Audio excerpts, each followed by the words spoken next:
Launched in 2010, the BlackBerry Torch 9800 was in many ways ahead of its time, offering both a physical QWERTY keyboard and a touchscreen display with the BlackBerry proprietary operating system, the BlackBerry OS 6.0. The BlackBerry Torch was available in multiple variants and colors. The one used in this review is the 9800 model in a black and silver color combination. Those of you that have been blessed with the gift of sight would have noticed by now that this BlackBerry Torch is not exactly in the best shape possible, and that's for a good reason, as this phone has sat in some box in some warehouse or dungeon for years.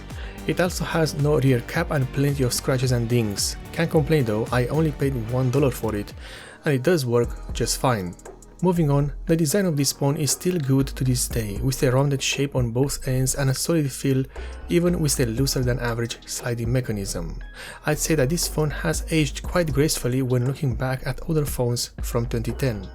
With not only a full physical keyboard and a touchscreen display, the Torch also has a touchpad at the center. This one was truly designed to be used as a pocket computer, given its options for using it with just one hand.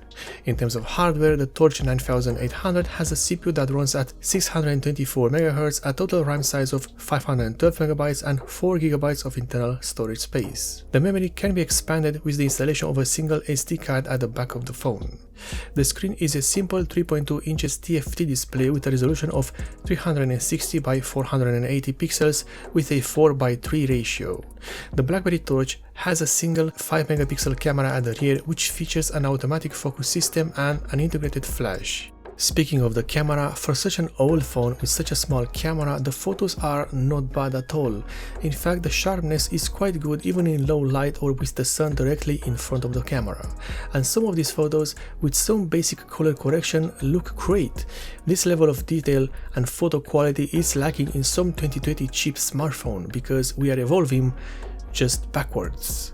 The video quality is average at best, as the camera supports a maximum video resolution of 480p. This makes this camera perfect for filming UFOs. However, the main advantage of the Torch is the physical keyboard, which is hidden inside the main body of the phone.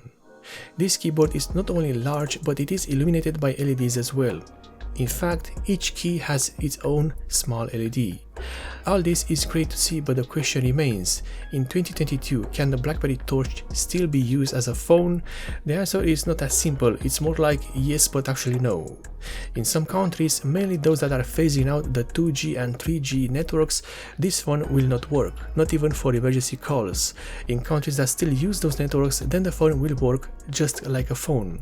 When it comes to the internet functionality, it's a mess. It works, but only if you connect it to a Wi-Fi network. Mobile data refuses to work half the time. However, I couldn't find anything about this issue, hence why I won't say that it's a 100% chance that you won't have internet using mobile data. Perhaps it's just this particular phone, or perhaps it isn't. Lastly, most of the apps pre-installed on this phone will not work, Facebook and WhatsApp included. All apps are outdated and everything that requires you to log in will simply not work because of security reasons and compatibility. The BlackBerry Torch aged gracefully and can still be used in many parts of the world as a phone and sometimes even as a smartphone if you get the internet to work just right. The physical keyboard is still one of the best things to come from BlackBerry, as even today it's great to use. The Torch can be successfully used as a dedicated phone or a small media player. Unfortunately, I was unable to get the GPS system to work properly, but if you can, then this phone might just find its way inside the car as a dedicated car phone and GPS system. As for the pricing, it really depends on your luck and the condition of the phone. One of these in its original box and accessories can go as high as $20, perhaps even more. However, a good working one can be had for cheap. What you need to look for is the condition of the battery and the condition of the screen. Finding a used battery is not that hard, but a replacement screen will be a challenge. So always shop around, and if you can power on the phone, that would be the best choice for you.